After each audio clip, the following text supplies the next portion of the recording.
Is a shared resident of Gile community in Akuta local government area of swift intervention over the gas leakage and environmental pollution affecting the area. Governor Sinila Uwaezuoke gave the assurance while addressing a peaceful protest by members of the Pilot Center for Civic Education Initiative and the Lake Development Foundation of the Government House, Port Harcourt. Represented by the Permanent Secretary Minister of Information and Communications, Dr. Arnold Sirawo, the governor said protecting lives, livelihoods, and the environment remains a top priority, adding that the government will not ignore the community's concerns.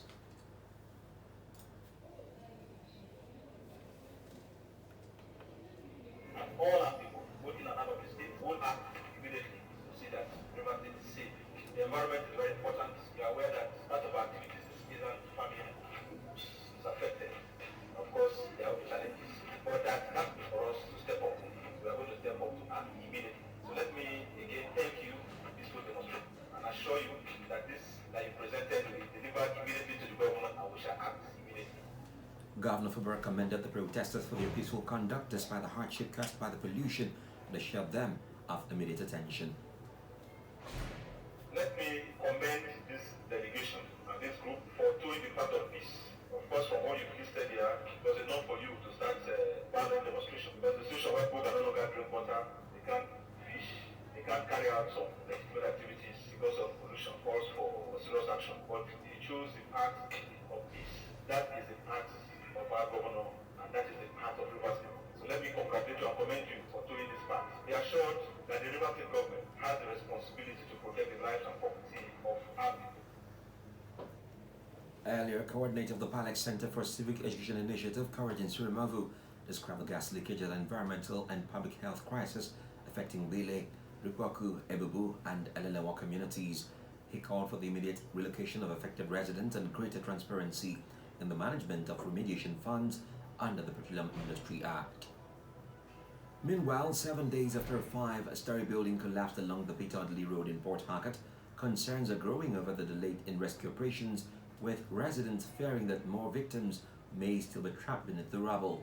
Rescue operations at the site have yet to resume, despite ambulances remaining stationed at the scene and two excavators parked without any rescue activity. Residents say a foul smell is now coming from the rubble, raising fears that more victims may be trapped beneath the collapsed building. In the meantime, the National Emergency Management Agency, NEMA, says it has intensified the monitoring of water levels along the Arashi River in collaboration with the National Inland Waterways Authority, NIWA, as part of efforts to reduce the impact of flooding in River State. Speaking with our correspondent, the South-South Zonal Coordinator and Acting Director of NEMA, Eric Ebodage, said the agency is taking proactive steps to prepare for possible flooding in vulnerable communities. He noted the Arashi River remains a major contributor to the annual flooding experience in part of the state. The flood-prone areas include Ahoda East, Ahoda West, Awa Ewema Ndoni, and Abudwa local government areas where residents are often affected during the peak of the rainy season. Ebodage urged state governments to take the lead in implementing flood prevention measures and called on the River State government and relevant authorities to ensure drains and waterways are regularly cleared to minimize the risk of flooding and protect lives and property. Medical doctors have called for the public ranking of governors and states based on health outcomes, saying such a system would promote accountability and encourage greater investment in healthcare delivery. They noted that making the rankings public could foster healthy competition among states and drive evidence-based policymaking. Speaking, the president of the Nigeria Medical Association, Professor Afekide Amati, said healthcare failure should not primarily be that of the federal government alone. Moving on, the Independent National Electoral Commission (INEC) has restored the Nigeria Democratic Congress access to its candidate nomination portal, allowing the party to upload the names of its national leader, Senator Sireke Dixon, and presidential candidate Peter Obi, despite the ongoing legal battle over the party status. Dixon disclosed the development in a post on his X account on Tuesday. He described it as a positive step after the party filed a notice of appeal and an application for stay of execution against last week's judgment of the Federal High Court in Lokoja. Meanwhile, a chieftain of the National Democratic Congress (NDC), Galadima, has called on the National Judicial Council (NJC) to investigate judges whose actions he claimed undermine justice and democracy. Speaking during an interview, Galadima, however, argued that the matter should not end with the restoration of access, insisting that the judiciary must take a closer look at judicial conduct in politically sensitive cases.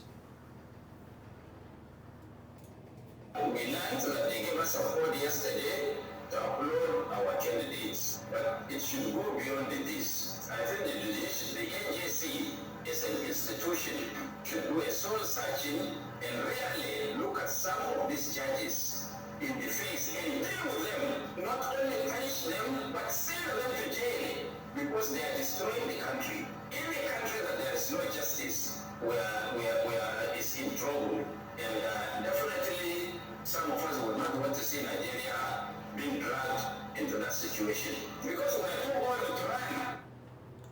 The NDC chieftain also commented on the state police law recently passed by the National Assembly, expressing concern that insufficient attention may have been paid to the details of the law before its passage, stressing the need for safeguards to ensure that state police structures strengthen security rather than create new problems. Galadima cautioned that the legislation should be carefully scrutinized to address potential challenges in its implementation.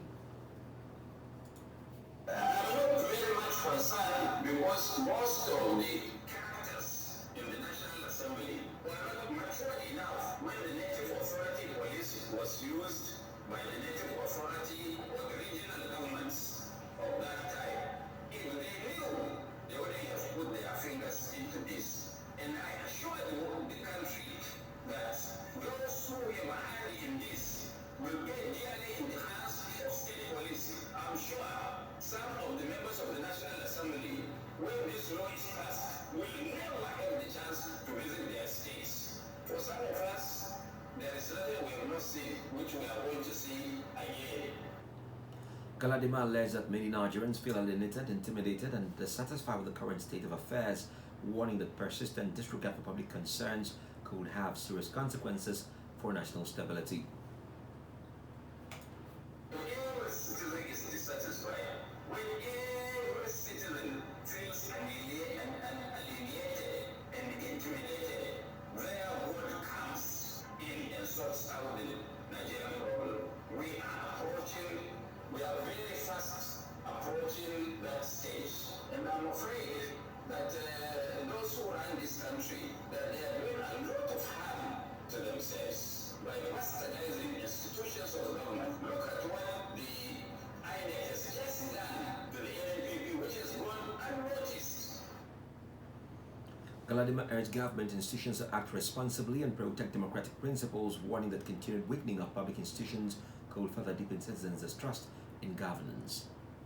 Meanwhile, the Chief Justice of Nigeria, Justice Kudirat Kekereekun, says artificial intelligence can support the administration of justice but can never replace the constitutional role of judges. Speaking at the Nigerian Bar Association Lagos Branch Law Week, she said judges must develop the technological knowledge needed to evaluate digital evidence and emerging technologies.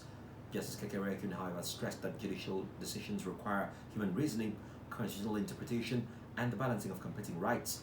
She warned that opaque artificial intelligence systems could undermine transparency and fairness in the justice system. Elsewhere, the National Drug Law Enforcement Agency says the federal government is seeking to remove the option of fines for convicted drug traffickers, and the LEA spokesman Femi Babafemi described the current provision as a loophole that weakens the fight against drug crimes despite the agency's high conviction rate. And just before the break, the Federal Executive Council has approved a comprehensive reform of the National Youth Service Corps, marking the first major review of the scheme in its 55-year history. Council directed the Attorney General of the Federation and the Ministry of Youth to amend the NYSC Act to enable the immediate implementation of the reforms. Under the new framework, the NYSC will be headed by a civilian, while the military will continue to provide security for corps members. The reforms are aimed at making the scheme more skill-driven and better aligned with the federal government's economic development goals.